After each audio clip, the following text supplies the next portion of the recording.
Today is Parent-Teacher Conference Day, the day I cover my tattoos and act like I should be in charge of an impressionable young life.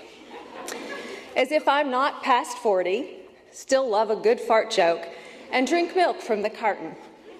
I keep my fingers crossed that I will hear glowing things about my kid. Instead, I find out my girl wonder is failing English because she didn't turn in several writing assignments, is disorganized, and sometimes talks too much. That last part, I was perfectly aware of. The rest of it blindsided me. By saying that my child is failing, it's as if the teacher's saying that I've not done my job, and my kid is one step away from wearing an orange jumpsuit and sharing a cell with a bald woman named Myrtle who axed her husband to death.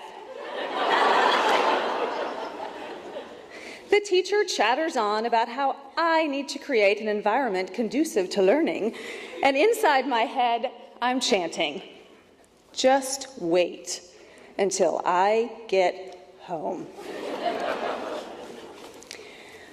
Back at home, I'm in full-on pissed-off mode, ready for a serious conversation. I'm in my battle gear, which really just means I've taken off my bra, so I'll have full lung capacity for our little chat. What I wouldn't give for someone else to magically show up and deal with this shit. I call Girl Wonder into the kitchen. Sit, I tell her, pointing at a chair. She looks nervous. She knows I know. She knows she's in some deep shit, and she's trying to figure out just how deep she's buried. I'm the only parent here, I tell myself. Be firm. Stay calm. Then I fly into a white-hot fury.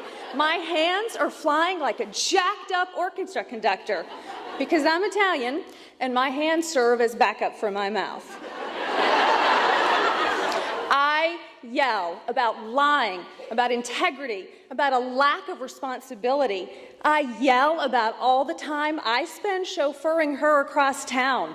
I yell about the money I've spent on cool school supplies, music lessons, and the overpriced Converse that were just the right shade of off-white. I offered to let her pay the mortgage and buy the groceries. I yelled about working 8 hours of my day that are pure drudgery so I could make a home for her, for us. She sat there, wide-eyed, shrinking. You're going to end up living in a van down by the river, eating expired Vienna sausages, sleeping under a stained Snoopy sheet, which you only have because you were dumpster diving. That's what happens when you can't get a job because you failed school. I wave my hands at the rusty blue van, its flat tires sinking into the mud of the sewage-filled riverbank. This, I yelled, this is where you're going to end up. I can't always be here to pull your van out of the mud. And I realize I'm seeing not a teenager who didn't turn in a paper, but myself. Myself at 12, at 20, myself last week, this morning, afraid of mistakes and taking risks, afraid of looking stupid, settling.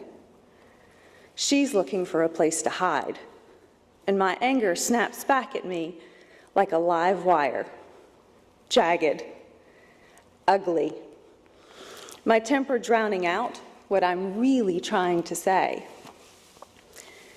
I love her in that inexplicable, unconditional way a mother loves her child, because my skin made her skin, because my heart didn't miss a beat until hers was beating beneath it.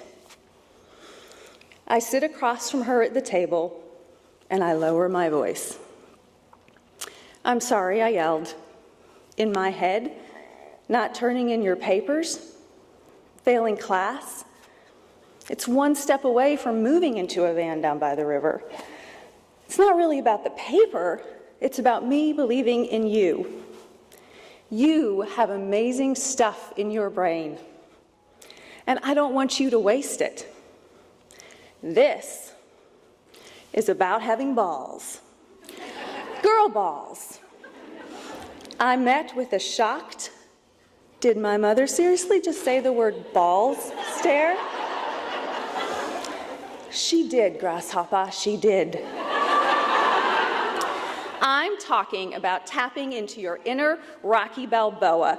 Your girl balls are in a pair of combat boots or new red shoes, a dress that twirls, their power, courage, and ass-kicking take on the world. Hear me roar, nothing can stop me, I can do it, swagger, even when you're scared or worried that you're going to look like a complete imbecile for standing up and being different.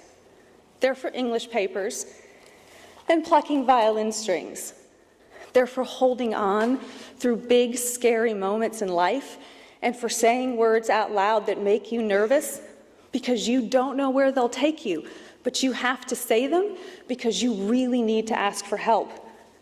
Things went off track.